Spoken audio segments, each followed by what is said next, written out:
Joshua chapter 11.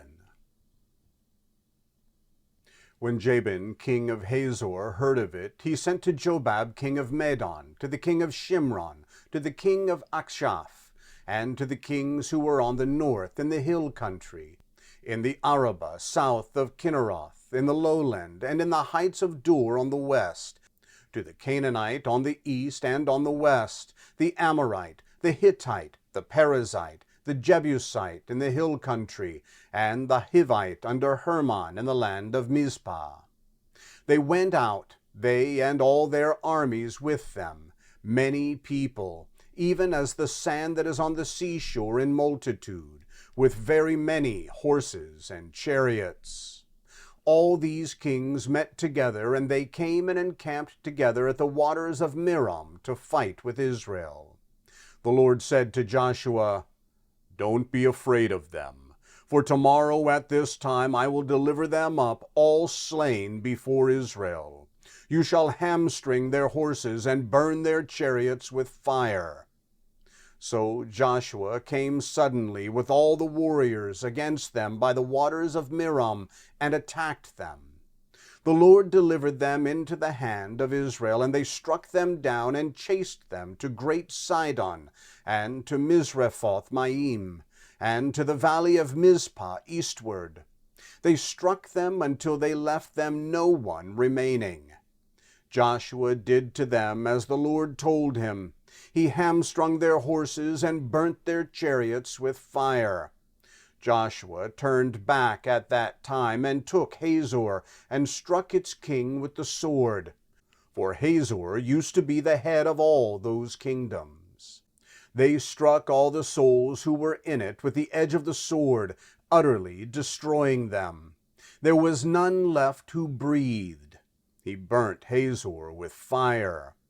Joshua captured all the cities of those kings with their kings, and he struck them with the edge of the sword and utterly destroyed them, as Moses the servant of the Lord commanded. But as for the cities that stood on their mounds, Israel burnt none of them, except Hazor only. Joshua burnt that. The children of Israel took all the plunder of these cities, with the livestock, as plunder for themselves. But every man they struck with the edge of the sword until they had utterly destroyed them. They didn't leave any who breathed. As the Lord commanded Moses his servant, so Moses commanded Joshua. Joshua did so. He left nothing undone of all that the Lord had commanded Moses. So Joshua captured all that land, the hill country, all the south, all the land of Goshen, the lowland, the Arabah, the hill country of Israel, and the lowland of the same, from Mount Halak that goes up to Seir, even to Baal-Gad, in the valley of Lebanon under Mount Hermon. He took all their kings, struck them, and put them to death. Joshua made war a long time with all those kings. There was not a city that made peace with the children of Israel except the Hivites, the inhabitants of Gibeon. They took all in battle. For it was of the Lord to harden their hearts, to come against Israel in battle, that he might utterly destroy them, that they might have no favor, but that he might destroy them as the Lord commanded Moses. Joshua came at that time and cut off the Anakim from the hill country, from Hebron, from Debir, from Anab, and from all the hill country of Judah, and from all the hill country of Israel. Joshua utterly destroyed them with their cities. There were none of the Anakim left in the land of the children of Israel.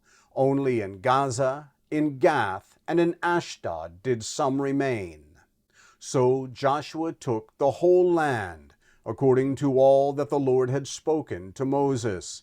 And Joshua gave it for an inheritance to Israel according to their divisions by their tribes. Then the land had rest from war.